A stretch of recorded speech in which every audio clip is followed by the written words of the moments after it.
ये कौन सा इंसाफ है बताइए आपका, ये कौन सा इंसाफ है आपका। और फिर सर आप ये बताइए कि थर्ड पार्टीज को बाहर कर रहे हैं, अच्छा कितना टाइम आप दे रहे हैं, कितना टाइम आप दे रहे हैं कि सुप्रीम कोर्ट के रिजेक्शन ऑफ एसएलपी के बाद 30 दिन और गवर्नर के रिजेक्शन के बाद 60 दिन, ये कैसा इंसाफ होगा सर। सुप्रीम कोर्ट ने कहा कि multiple mercy petitions can be filed, आपने उसको भुला दिया। अच्छा सर अब आप एक और बात देख लीजिए, क्लॉज 479 में ये कहते हैं कि अगर कोई डिटेंशन पीरियड अपना 1/2 ऑफ द क्राइम जो ऑफेंस का पूरा कर लिया तो उसको बेल मिलेगी। आप तो उसको और खतरनाक कर दिए हैं।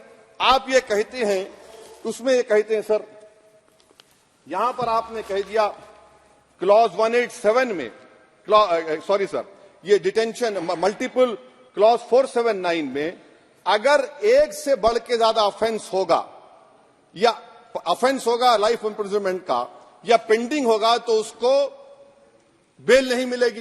अरे हम तमाम तो, ऋषिकांत दुबे आप पर जब केस लगा, आपने कहा कि आपकी गाड़ी पर हमला हुआ, मैं जानता हूं, आप पर तो एक सेक्शन नहीं लगा, कई सेक्शन आप पर लगा दिए गए, तो फिर मुझे बेल नहीं मिलेगी। ये क्या कर रहे हैं आप, किस लिए कर रहे हैं आप अंदाजा भी लगा रहे, भाई आज आप वहां बैठे, कल आएंगे इंशाल्लाह, फिक्र मत करिए। पावर इटर्नल नहीं होता, ये तो कुदरत का निजाम है कि जो गंदगी करता है तो उनके लिए किसी और को मौका मिलता है, मगर आपको आना पड़ेगा एक दिन, आप ये गंदगी कर रहे हैं।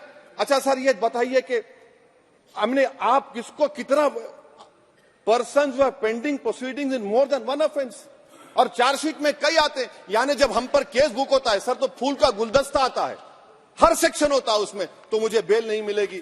तो ये एक बात है सर। फिर आप आ जाइए सर, मैं आपको बताना चाहूंगा सर, यहां पर आपको, सॉरी सर ये इतना बड़ा बिल है। फिर आप टेररिज्म पर सर, बीएनएस का टेररिज्म, सर ये बड़ा ही डेंजरस आपने खतरनाक आपने काम किया है। इससे दहशतगर्दी का मुकाबला नहीं होगा, सिविल लिबर्टीज खतरे में पड़ जाएंगे। और सबसे बड़ी बात तो यह है सर, इसमें आपने नोटिफाई करेंगे किसी को टेररिस्ट, कोर्ट क्यों नहीं करेगा, पुलिस वाला कैसे करेगा मुझे टेररिस्ट नोटिफाई, किसी ऑर्गेनाइजेशन को टेररिस्ट घोषित कर देंगे। तो ये खुद सेपरेशन ऑफ पावर्स का वायलेशन है, जुडिशियल इंडिपेंडेंस का वायलेशन है और इंदिरा गांधी वर्सेस राजनारायण केस का वायलेशन है। तो ये मोदी सरकार जुडिशरी के पावर्स को छीनकर खुद जज जूरी एग्जीक्यूशन बन रही है। किसी शायर ने बड़ा अच्छा कहा था सर, वही कातिल वही मुखबिर वही मुंसिफ ठहरे।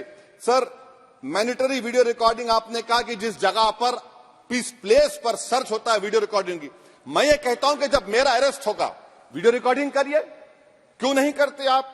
जब मेरे घर पर पुलिस आती है वीडियो रिकॉर्डिंग करिए, जो मैं पुलिस को देता हूं उसकी वीडियो रिकॉर्डिंग करिए, विटनेस स्टेटमेंट होगा क्लॉज 183 में उसका वीडियो रिकॉर्डिंग करिए। क्यों नहीं आप पैसे देते कि हर पुलिस वाले के जिस्म पर एक वीडियो रिकॉर्डर हो और एक्यूज को मिलना चाहिए, आप नहीं मिलता एक्यूज को। हाँ आपको नहीं है, मैं जानता हूं। क्लॉज 250 और 262 सर इनकंसिस्टेंट है।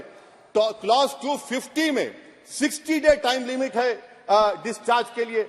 अगर एक्यूज को कागज नहीं मिलता है, हम सब जेल में गए, मैं कई मर्तबा जेल में गया हूं, ससुराल में इतना नहीं गया जितना जेल को जाने का मुझे मौका मिला, चाहे कांग्रेस की तेलुगु देशम की हुकूमत रही है। सर कुछ लोग क्लॉज 262 है, क्लॉज 262 में डिस्चार्ज एप्लीकेशन है, वो फ्रेमिंग ऑफ चार्जेस के बाद डाल सकते हैं। ये it defeats the purpose. What is the discharge application which is to prevent police from using delay tactics? Discharge always precedes framing of charges. मैं उस वक्त तक डिस्चार्ज नहीं डाल सकता जब तक कि वो नहीं होगा। अच्छा क्लॉज 251 263 देखिए sir, time limits for framing of charges in cases of session trials 60 days of first hearing charges, warrant charges should be 90 days। मगर आपने क्या किया, होशियारी देखिए, बर्बाद करने का कहानी 193(9) डाल दिया आपने। Can it prescribes a 90-day time limit for further investigation? For further investigation, what will happen when supplementary charge sheet are put? Will the accused be acquitted? क्या मुझे छोड़ देंगे आप? क्या कोई time light? This is a dead letter. यानी आप तो पूरा का पूरा सिविल राइट्स लिबर्टीज बोलिए सब छीन ले रहे। अच्छा सर इसमें आपने लिंचिंग का एक कानून बनाया बीएनएस में, सेक्ट क्लॉज 103 में। अब आप इसमें देखिए सर, लिंचिंग कब हो सकता है, जब आप ये बताएंगे कि ये पर्सनल बिलीफ पर मारा गया, किसी को जेंडर पर मारा गया, कास्ट पर मारा गया, सर आप तो एक्यूज को तो मौका दे रहे हैं छोड़ने के लिए, आप तो एक्यूज को मौका दे रहे हैं। अच्छा, पर्सनल बिलीफ में रिलीजन क्यों नहीं लिखते भैया आप? इन तीनों कानून में रिलीजन इस्तेमाल किया गया, पर्सनल बिलीफ में रिलीजन नहीं आता।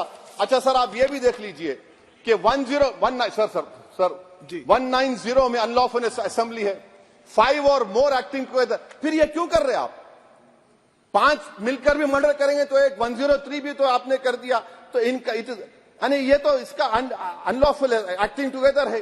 अच्छा सर, मैं आपको बताना चाहूंगा, आपके ये बीएनएस का 172(2) आप देखिए कि पेटी केसेस में when the occasion is passed, किसका मतलब क्या है? व्हेन द ओकेजन होगा क्या सर? अब आप हम चुनाव लड़ते तो जो हमारा जो पार्टी अपोजिंग रहती वो कहती कि इनके 25 लोगों को 50 लोगों को गिरफ्तार कर लो, गिरफ्तार कर लेते मेरे बूथ के एजेंट्स को, और बोल रहे व्हेन, उसमें आप लिख रहे क्या है? When the occasion is passed, माने पास हो जाएगा पोलिंग के 5 बजे छोड़ देंगे। अरे आप अपना ही हाथ काट रहे हैं अपने आप, याद रखिए। आज आप मुस्कुरा रहे हैं, कल यहां पर बैठेंगे कोई और कर देगा काम आपके ऊपर। अच्छा रेप, सर रेप क्या? रेप सिर्फ महिलाओं का होता है, मर्दों का रेप नहीं होता है क्या? आपका प्रोविजन नहीं है क्या? स्टॉकिंग नहीं होती है मर्दों की? अच्छा जस्ट होता है सर, आप हंस रहे हैं, होता है, होता है। आपकी हंसी इस बात का इकरार है कि आप जानते हैं किसका हुआ है। तो justice JS Verma, sir justice JS Verma का जेंडर न्यूट्रल बनाइए। अच्छा क्लॉज 69 को, क्लॉज 69 लव जिहाद आ गया, देखिए सर, क्लॉज 6 लव जिहाद आ गया, उसमें बियॉन्ड रीजनेबल डाउट प्रूव ही नहीं कर पाएंगे आप। अब उसमें क्या बताना पड़ेगा? सप्रेसिंग आइडेंटिटी, यानी अगर कोई महिला मोनू मानेसर चोमू चंडीगढ़ से इश्क करती है, बाद में उसको मालूम होता है कि वो मानेसर का नहीं है, चंडीगढ़ का नहीं है, तो क्या क्लॉज 69 एक्शन में आएगा? आप बताइए कि अच्छा अगर कोई ये कहेगा कि मेरा नाम कुछ नाम है, कई कुछ नाम होता है जो कॉमन नाम होता है मुसलमानों में, दीगर मज़ाहिब में, तो क्या वो सेक्शन अप्लाई होगा? ये क्या आप कर रहे हैं? अच्छा आपने अडल्ट्री को निकाल दिया, आपने होमोसेक्सुअलिटी को निकाल दिया, तो ये कंसेंशुअल सेक्सुअल रिलेशन जो 18-20 साल के ऊपर के लोगों में करते हैं, मैं इसका खिलाफ जरूर हूं मजहबी एतबार से, मगर आप क्यों उनकी ऑटोनॉमी को रोकना चाहते हैं? अच्छा सर, सेक्शन क्लॉज 1093 बीएनएस का, आपको it does not require knowledge और intention part of person facility commissioner organise crime, ये मैं 5 मिनट दीजिए सर। सर बीएनएस का आप सेडेशन पे देख लीजिए, सेडेशन को आपने दोबारा ला लिया, लफ्ज सेडेशन इस्तेमाल नहीं किया आपने। 3 साल से 7 साल आपने सुप्रीम कोर्ट को अंडरटेकिंग दी थी कि प्रोविजन नहीं लाया जाएगा। तो चेयरमैन सर, यहां पर हिंदी के एक बहुत मशहूर कवि का वो शेर मुझे याद आ रहा है, मैथिली शरण गुप्त का, कि राज्य को यदि हम बना लेंगे भोग तो बनेगा वो प्रजा का रोग, फिर कहूं मैं क्यों ना उठकर हूं आज मेरा धर्म राजद्रोह। कार्ल मार्क्स ने कहा था sir, history repeats itself first as a tragedy, second as a farce. आप क्लॉज 195(1)(d) देखिए, it criminalises the making of publication of false and misleading information jeopardising sovereignty integrity of India. Vague है, यानी जो कोई भी पत्रकार investigative journalism लिखेगा आप उसको इस्तेमाल कर लेंगे और जेल की सलाखों में उसको डालकर आप सड़ा देंगे। सर मैं आपको और एक बात बताना चाहूंगा कि रैश एंड नेग्लिजेंट एक्ट जो आईपीसी में था 2 साल थे, 304, आप उसको बढ़ाकर 5 साल कर दिए 1061 में, बीएनएस 1 में। और rash and negligent driving 304 IPC में था 2 साल की सजा, आपने 10 साल कर दिया। यह क्रिमिनल जुरिस्प्रूडेंस का हिस्सा नहीं है। अच्छा, क्रिमिनल ऑर्गेनाइजेशन उत्तर प्रदेश में यूपी गैंगस्टर एक्ट में एक चार्जशीट में गैंगस्टर एक्ट लगता। सर आप बताइए फिर यूएपीए का क्या होगा, पीएमएलए का क्या होगा, महाराष्ट्र मकोका क्या क्या होगा, गुजरात के कोका क्या क्या होगा?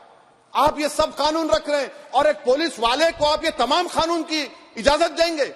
याद रखिए, जिंदगियां बर्बाद करने का काम आप कर रहे हैं और सबसे बड़ा इसका नुकसान होगा। किसका नुकसान होगा? दलितों का, मुसलमानों का, आदिवासियों का। और वो पॉलिटिकल पार्टीज जो कल आज सत्ता में है, कल नहीं रहेंगे, वो बदले की भावना से काम करते हैं। सर मुझे पुलिस ने पीटा सर, 1999 22 दिसंबर को मेरे सर पर 20 टाके लगे, पीठ से लेकर पैर तक मारा गया। आपको मालूम सर क्या हुआ? तेलुगु देशम की सरकार थी, उन्होंने उन दोनों पुलिस वालों को जिन्होंने मुझे मारा था उनको आईपीएस कन्फर कर दिया। अरे चप्पन देखे बैठो तुम। प्लीज आप बैठ जाइए। टेररिज्म का देखिए सर, आप बैठ जाइए प्लीज। यूएपीए का सर, मैं खत्म कर, टेररिज्म उनको रोकिए sir. Okay please sit down sir. Terrorism का डेफिनेशन में आप देखिए, यूएपीए का सेक्शन 16, यूएपीए का सेक्शन 16 क्लॉज 113 में आ गया, यूएपीए का सेक्शन 15 क्लॉज 131 में आ गया। देख लेंगे उसको, देख लेंगे। यूएपीए का आपत्तिजनक अंश निकाल दिए जाएंगे। यूएपीए का क्लॉज 18 113(4) में आ गया, यूएपीए का क्लॉज 18 113(3) में आ गया, यूएपीए का क्लॉज 20 113(5) में आ गया, यूएपीए का सेक्शन 19 113(6) में आ गया। अरे भाई साहब, फिर क्या बचा है? आप यूएपीए से, मकोका से, गुजरात कोका से पीएमएलए सब ला लिए। तो स्पीकर सर, मैं अपनी बात को खत्म करने से पहले मैं उम्मीद कर रहा था कि मैंने वजीर दाखिला का एक स्टेटमेंट सुना था अमित शाह साहब का, कि जब गुजरात के होम मिनिस्टर थे तो उन पर जुल्म किया गया, उनको दबाया गया। मगर हम ये समझ रहे थे कि जिस शख्स पर नाइंसाफी हुई है, जो वो क्लेम कर रहे हैं, तो कम से कम वो दूसरों से नाइंसाफी तो नहीं करेंगे। आप क्या कर रहे हैं? अरे ऐसे हजारों लोग हैं जिन पर जुल्म हो रहा है, ना उनके पास दलील है, ना उनके पास वकील है, ना उनके पास आजादी है। तो ये तीन सर मैं आखिर एक लव ये तीनों कवानीन हमारे मुल्क की जमहूरियत के लिए, इन गरीब तबकात के लिए नुकसानदेह साबित होगा। और ये सरकार को मैं चार्ज दे रहा हूं, आप चेक रिपब्लिक में निखिल गुप्ता बैठा है, लेके आओ ना उसको। कुलभूषण यादव पाकिस्तान में बैठा है, लेके आओ ना। कतर में हमारे फौजी बैठे, लेके आओ ना उनको। अरे कहां तुम्हारी देशभक्ति है? अरे निखिल गुप्ता को लाओ, इस कानून में इस्तेमाल करो। मगर वो नहीं बोलेंगे। मैं इस कानून के मुखालिफत में खड़ा हूं जो भारत की जमहूरियत के लिए खतरा बनेगा। शुक्रिया।